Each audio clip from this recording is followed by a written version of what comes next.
아름다운 삶, 아름다운 마무리, 소망 소사이어티와 함께하는 소망의 시간입니다. 4월의 첫 번째 주일, 봄꽃처럼 화사하고 밝은 오늘 하루를 AM 1650 소망의 시간과 함께 활기차게 열어가시길 바랍니다. 아르모니아 싱어즈의 목마른 사슴 찬양으로 4월 첫째 주 소망의 시간 시작합니다.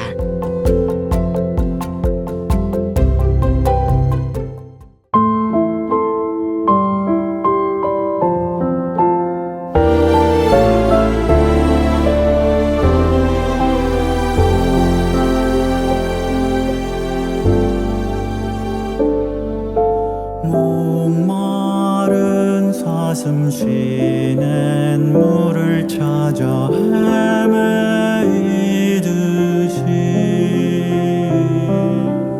내 영혼 주를 찾기에 갈급하나이다.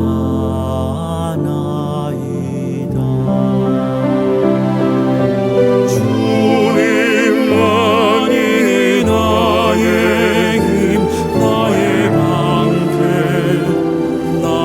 참 소망, 나의 몸 정성 다 바쳐서 주님 경배합니다. 보다 귀한 나의 주님 내게 만족 주신 주, 당신만이 나의 기쁨 또한 나의 참 몸에, 주님만이 나의 힘, 나의 방패, 나의 참 소망. 나의 몸 정성 다 바쳐서 주님 경배합니다. 금보다 귀한 나의 주, 주님만이 나의 힘, 나의 몸 정성 다 바쳐서 주님 경배합니다. 나의 참 소망, 목마른 사슴 쉬는 물을 찾아 헤매이듯이 내 영혼 주를 찾기에 갈급하나이다.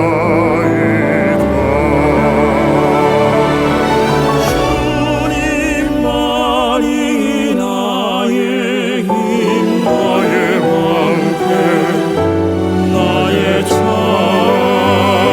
소망. 몸 정성 다 바쳐서 주님 경배합니다.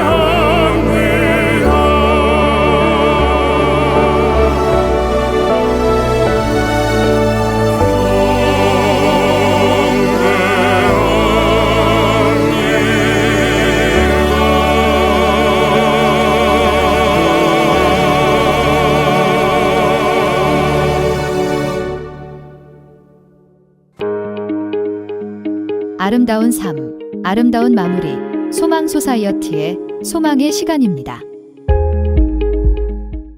오늘도 지난주에 이어 김동현님의 이야기 마지막 편을 나누겠습니다. 오늘 방송에서는 김동현님의 삶의 여정에 어떤 새로운 변화가 있었는지, 그리고 그 변화가 어떻게 그분의 삶에 영향을 미쳤는지를 좀 더 깊이 있게 들여다보려고 합니다. 여러분도 김동현님의 소중한 삶의 이야기에 함께해 주시길 바랍니다. 캐나다에서 레지던트를 하면 비자를 받을 수 있다는 소식에 우리는 아내의 몸이 다 회복되지도 않은 채 6월 말에 캐나다로 떠나야 했습니다. 작은 차에 이민 이삿짐을 싣고 2달이 안 된 아기를 안고 국경을 넘어 낯선 나라로 이사가는 것이 얼마나 힘들었을지는 말로 표현하지 않아도 짐작이 되실 겁니다. 캐나다에서의 생활도 호락호락하지 않았습니다. 할 수 있었던 것은 열심히 사는 것 뿐이었습니다. 토론토 성요셉 병원에서 마취과 레지던트 3년차로만 1년 정도 있으면서 새 집으로 이사도 했습니다. 저는 병원 일로 늘 바빴고 아내는 홀로 새 집에서 아이를 키우느라 고생이 많았습니다. 아내는 돌이 안 된 남자아이를 키우면서도 교회 일과 손님 접대도 소홀하지 않고 열심히였습니다. 그래서 늘 아내 주위에는 사람이 많은 것 같습니다. 아내는 사람을 끌어당기는 힘이 있는 사람입니다. 온화한 미소만큼이나 따뜻한 마음을 가졌으니 당연한 일입니다. 그렇게 캐나다에서 저는 병원 일로, 아내는 집안일로 각자의 자리에서 열심히 살았습니다. 하지만 비자와 영주권 문제는 시히 해결되지 않는 과제와 같이 늘 마음을 무겁게 했습니다.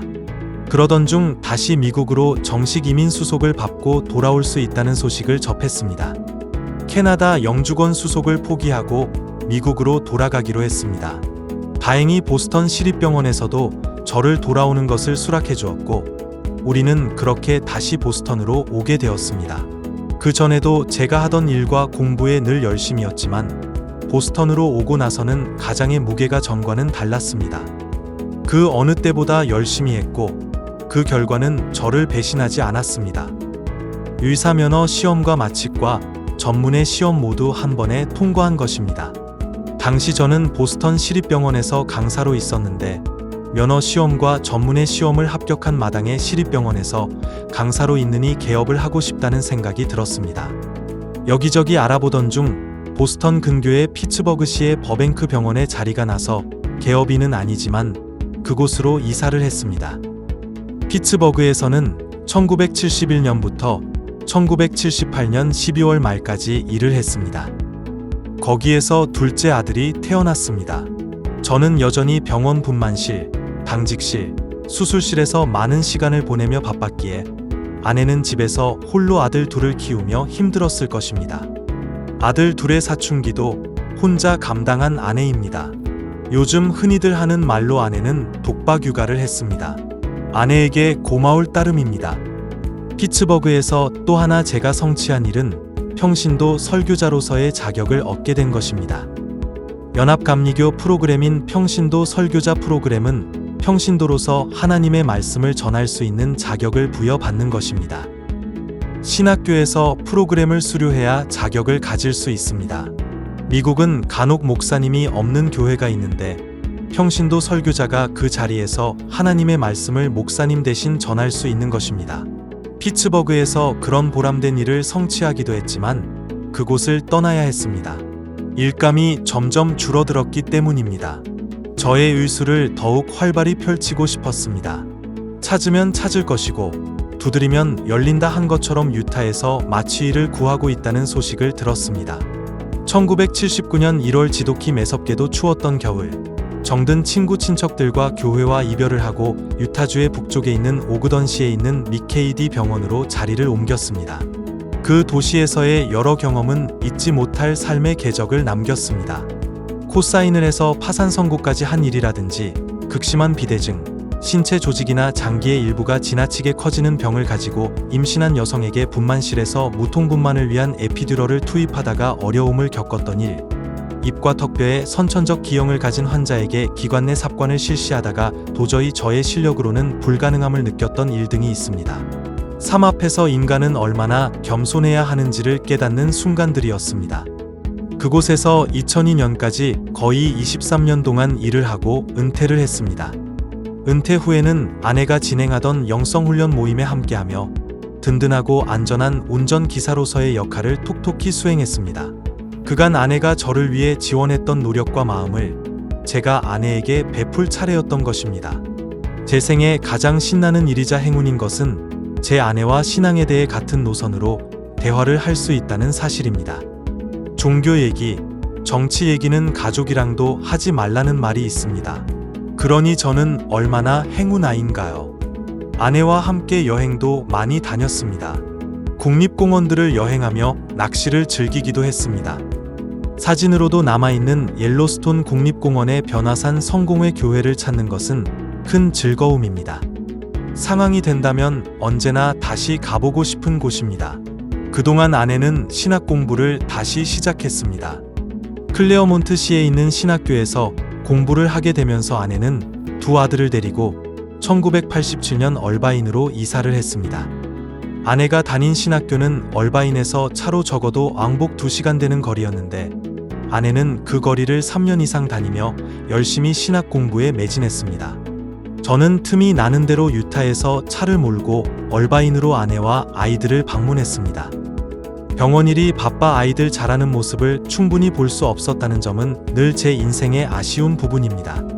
일이 바쁘긴 해도 아이들을 위해 늘 온 마음을 다해 간절히 기도했습니다. 우리 부부의 기도와 아내의 헌신 아래 두 아들은 무탈히 모두 잘 커주었습니다. 현재 아들 둘은 첫째는 CPA로서 둘째는 변호사로서 세상에서 주어진 제 몫들을 다하며 열심히 살아가고 있습니다. 아들들을 그렇게 잘 키운 비결이 뭐냐고 주위에서 물어올 때면 저는 제가 키워온 그대로 대답합니다. 부모의 뜻대로 강요하거나 푸시하지 않고 아이들 스스로가 원하는 대로 자율적으로 성장해 나갈 수 있도록 해주는 것입니다. 아이들은 각자의 재능과 성품을 갖고 태어납니다. 타고났다는 말이 그런 뜻입니다. 그것은 부모가 억지로 바꿀 수도 더할 수도 뺄 수도 없는 것입니다. 아이들 그대로를 인정해주고 믿어주는 것. 그러면 아이들은 그렇게 큽니다. 그리고 꼭 해주고 싶은 말은 아이들에게 신앙을 가르치라는 것, 신앙이라는 나무를 심어주라는 것입니다. 저는 각 집안마다 그 가족 구성원을 지켜내는 무기가 있다고 생각합니다. 그것은 돈과 재산 같은 유형의 유산일 수도, 인내, 학문 같은 무형의 유산일 수도 있겠습니다. 그 정도와 깊이도 다 달라 그 무기가 가족을 철옹성같이 단단히 지켜낼 수도 있으며 어떤 집은 얇은 문창호지와 같이 아슬하게 지켜낼 수도 있을 것입니다. 이 이야기를 하는 것은 우리 집안을 과거, 오늘날, 그리고 앞으로도 지켜내줄 무기는 다름 아닌 마음속에 단단히 자리 잡고 있는 신앙이기 때문입니다. 그 옛날 마을 사람들이 커다란 나무에 색동 리본을 달고 가족의 복을 빌며 기도했던 성황당 자리를 매입하여 그곳에 논산 지역 최초의 감리교회를 세우신 할아버지, 그리고 경천교회를 세우셨던 할머니로부터 핏속을 통해 전해져 내려오는 굳건한 신앙은 앞으로도 우리 가족을 지켜줄 것입니다. 저는 하나님이 저를 지켜주셨다고 생각했던 순간들을 살면서 여러 번 경험했습니다. 1971년 겨울, 앞이 보이지 않을 정도로 폭설이 내리던 날이었습니다. 뉴요크 스루웨이 고속도로에서 이삿짐을 가득 실은 트레일러를 차에 연결하고 내리막길을 내려오던 중이었습니다. 악천후 속에서 가뜩이나 긴장했던 탓이었을까, 브레이크 페달 위에서 미끄러진 제 발이 제 자리를 찾기도 전에 차는 방향을 잃고 도로를 이탈하였고 결국 도로 옆 골짜기로 차와 트레일러가 처박혀버렸습니다. 그때 저와 아내는 삶이 이렇게 끝나는구나 하고 절망했습니다. 천만다행으로 구조가 되어 차와 트레일러까지 무사히 견인이 되었습니다. 차의 엔진에 불이 난 적도 있었습니다. 어디 차뿐이랴 보트에 관한 일화도 있습니다. 한때 하우스보트를 소유하기도 했었는데 그것은 제가 누리던 매우 큰 즐거움 중 하나였습니다. 무려 4개의 룸과 2개의 화장실이 딸린 제법 큰 하우스보트였습니다. 친구들을 불러 선상에서 낚시를 하기도 하고 수영을 하며 즐거운 시간을 보내곤 하였습니다. 어둠이 내리면 밤하늘을 수놓은 별들을 바라보았습니다. 그곳에서 세미나를 열기도 했습니다. 그러던 어느 날이었습니다. 아침나절 맑은 공기를 가르며 즐겁고 가벼운 마음으로 항해를 나갔는데 오후가 되어 상황이 급변했습니다. 바람과 함께 물결이 거세지기 시작하더니 상황이 걷잡을 수 없이 악화되었습니다. 닻을 내려 배를 정박시키기 위해 밤새도록 고군분투해야 했습니다. 급기야 배의 2개의 엔진 중 하나가 완전히 망가지고 말았습니다. 삶과 죽음의 경계가 거기에 있었습니다. 이쪽으로 고개를 돌리면 삶이었고 저쪽으로 고개를 돌리면 죽음인 듯했습니다. 얼마나 간절히 기도했던가. 주님은 저를 삶의 편으로 끌어주셨습니다. 악몽과 같은 밤은 지나갔지만 그 사건은 메시지와도 같았습니다. 비싼 돈을 들여 망가진 엔진을 수리한 후 배를 처분했습니다. 삶은 때때로 기묘한 방식으로 주님의 말씀을 전해줍니다. 그리고 감사하게도 주님은 항상 저를 생생한 삶으로 이끌어 주셨습니다. 2018년 오랜 미국 삶의 기반이었던 유타를 떠나 캘리포니아 세리토스로 오게 되었습니다. 이곳에서 저는 이제 그간의 제 삶을 정리해보고 앞으로의 삶을 계획하려 합니다. 앞으로 저는 남은 여생을 예수님께서 저를 얼마나 사랑하셨는가에 대해 나누는데 쓸 것입니다. 그 이야기는 한국의 작은 마을 경천에서 시작해 보스턴을 거쳐 유타를 돌아 여기 세리토스에서 끝을 맺을 것입니다. 그 안에 얼마나 많은 주님의 사랑과 은혜 그리고 축복이 있었는지 그 이야기를 나눌 것입니다. 이야기를 하는 저는 물론이고 저의 이야기를 듣는 사람 모두 예수님의 사랑으로 가슴이 충만해지길 바라며 말입니다. 가족들에게 남기고 싶은 말은 다음과 같습니다. 누가복음 13장 1절에서 5절 말씀. 그때 마침 두어 사람이 와서 빌라도가 어떤 갈릴리 사람들의 피를 그들의 제물에 섞은 일로 예수께 아뢰니 대답하여 이르시되 너희는 이 갈릴리 사람들이 이같이 해 받음으로 다른 모든 갈릴리 사람보다 죄가 더 있는 줄 아느냐. 너희에게 이르노니 아니라 너희도 만일 회개하지 아니하면 다 이와 같이 망하리라. 또 실로암에서 망대가 무너져 치어 죽은 18사람이 예루살렘에 거한 다른 모든 사람보다 죄가 더 있는 줄 아느냐. 너희에게 이르노니 아니라 너희도 만일 회개하지 아니하면 다 이와 같이 망하리라. 예수님은 지금도 우리에게 꼭 해야 할 급선무, 먼저 예수님이 우리를 얼마나 사랑하시기에 몸소 우리에게 오셔서 예수님께 돌아와서 하나님의 극진하신 사랑을 받아들이라고 하신다. 이 사랑을 바로 지금 깨닫고 주님의 가족됨을 알아다오.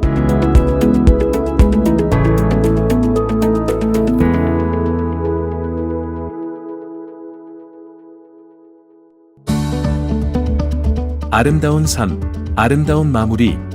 소망 소사이어티의 소망의 시간입니다. 다음 AM 1650 소망의 시간에는 김병희님의 이야기가 시작됩니다.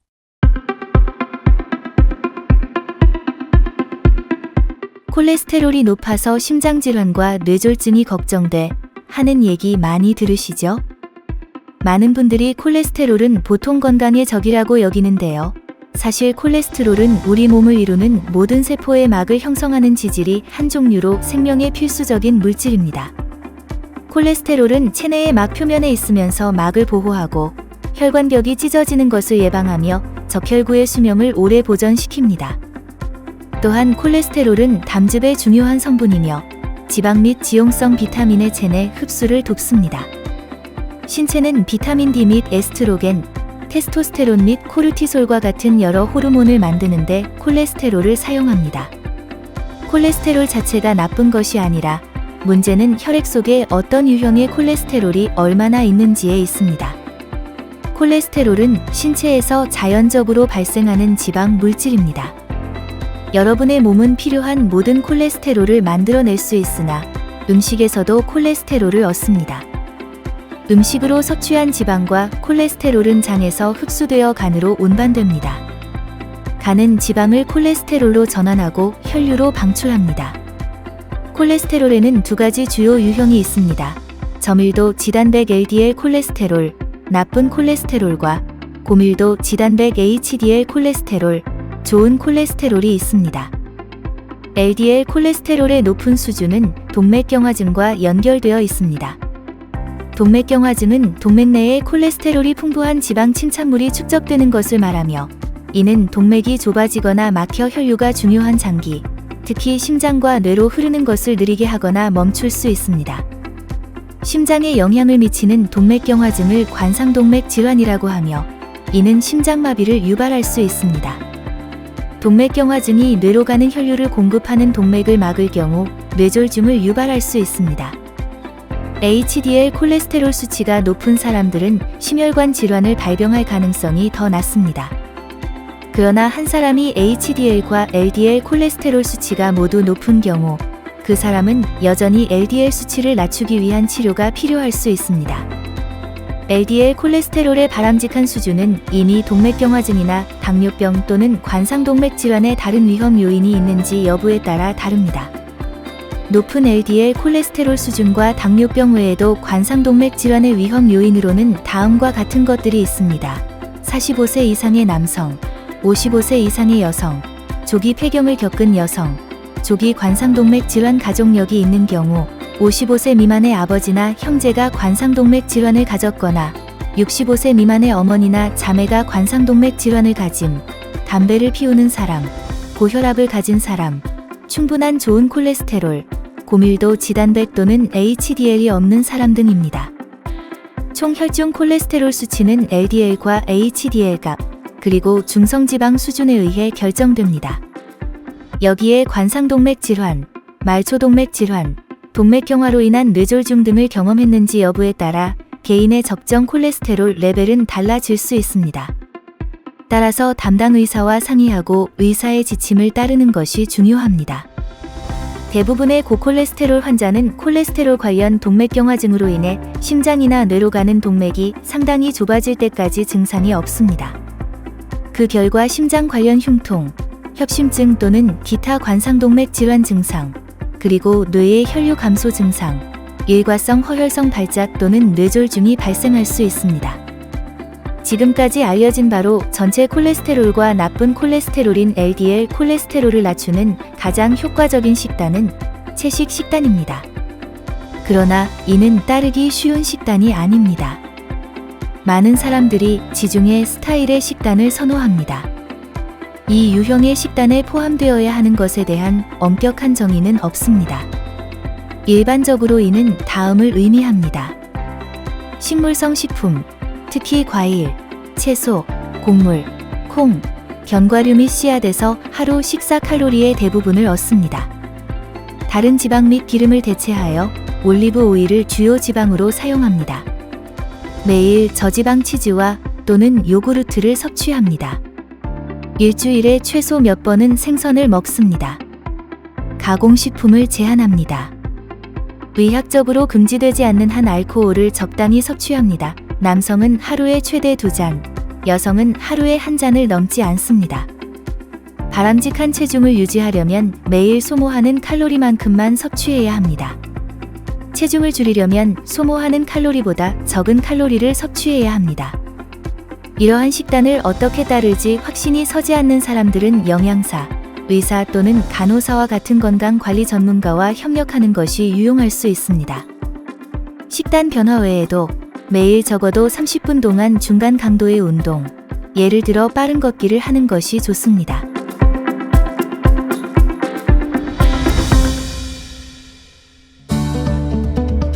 아름다운 삶, 아름다운 마무리. 소망 소사이어티의 소망의 시간입니다. 이 시간은 말씀을 통해 우리의 삶을 돌아보고 새로운 영적인 길을 찾는 귀한 시간이 되길 바랍니다.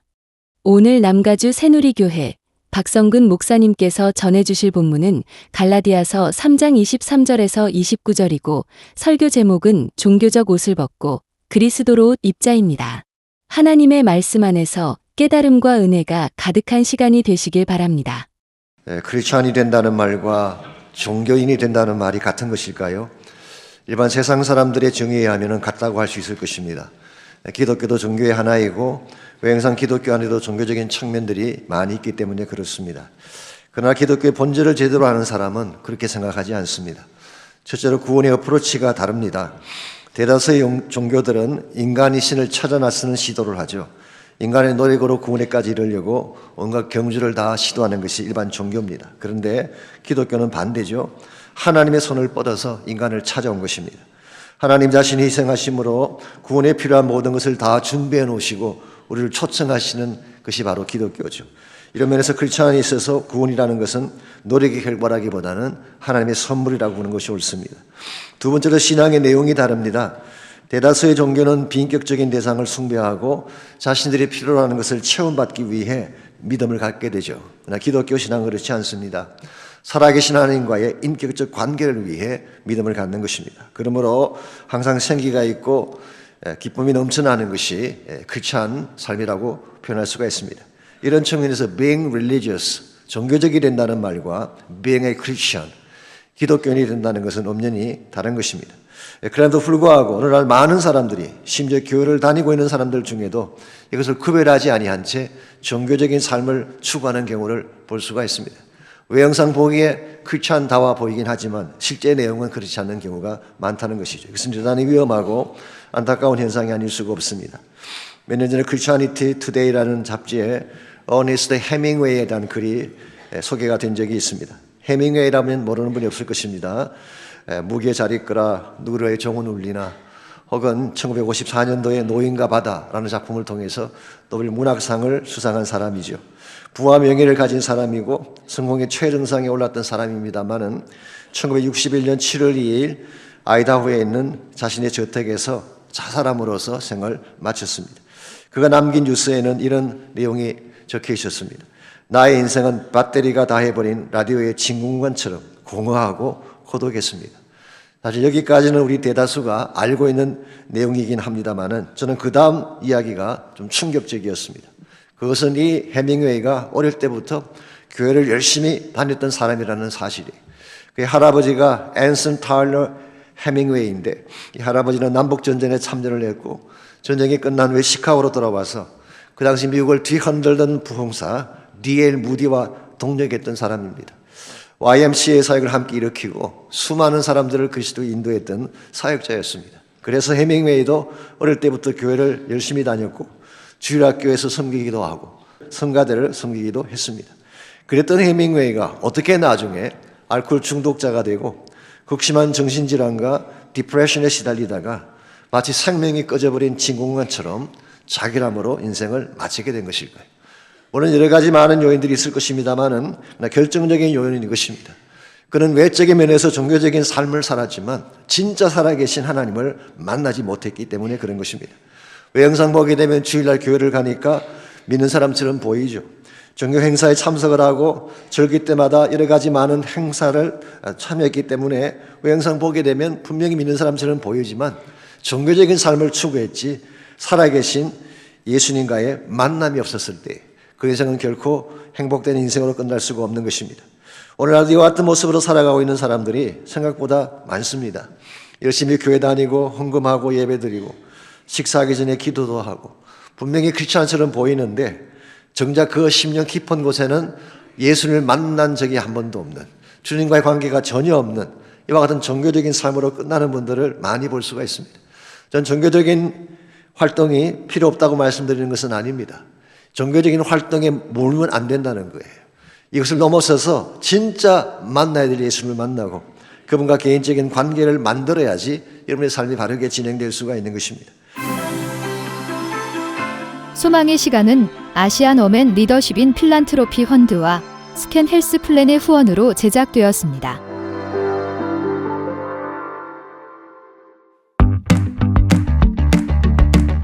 소망소사이어티가 진행하는 죽음 준비 세미나가 오는 4월 10일과 4월 13일 오렌지 카운티 제1장로교회와 사랑의 빛 선교교회에서 각각 오전 10시 30분과 11시에, 치매 세미나가 4월 17일 오전 10시 30분에 오렌지 카운티 제1장로교회에서 진행될 예정입니다. 죽음 준비 세미나에는 유분자 이사장이 연자로 참석, 사전 이료 지시서가 포함된 소망유언서 작성이 중요한 이유에 대해, 그리고 박줄리 소망교육부장이 사전 이료 지시서 쓰는 법에 대해 자세히 설명합니다. 관련 문의는 소망소사이어티 전화 562-977-4580으로 하시면 됩니다.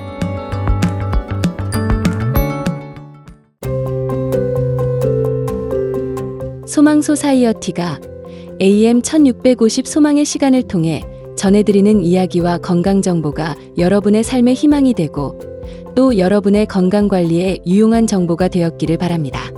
건강을 위해 오늘 할 수 있는 일을 내일로 미루지 마세요. 이 말을 가슴에 새기고 매일매일 건강을 지키는 작은 습관을 만들어 가시길 바랍니다.